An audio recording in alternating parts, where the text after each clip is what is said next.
sual tiếng ai đắm mình cần rama ti đắm lệ ang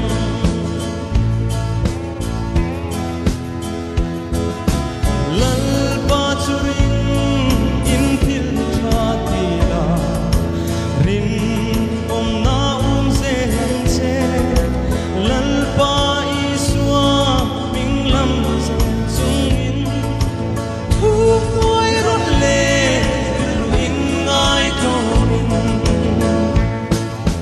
Krista ming tu de chwa in ai to kan trong trai lal pa kan sun chwa va na chang in min lo ai tha kan sual ding ai dam min kan rama ti dam le ang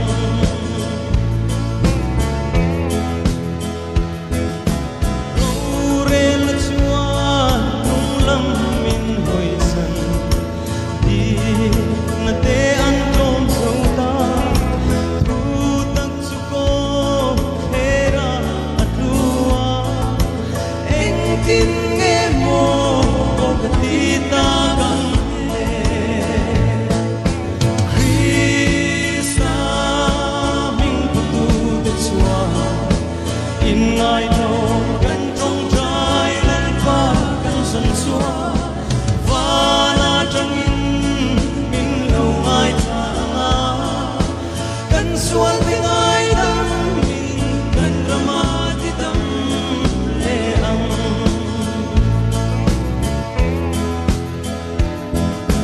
kin wang taka kan om se chuan kan ram thil tha kan huang ma se lal pa la ka kan hel chuan khan dei shiami min la ei zo nge Krista ming tu de chua in ai to kan trong trai lal pa kan sun chua va na chang in min lo ai tha kan sual tiếng ai đắm mình kan rama ti dam le ang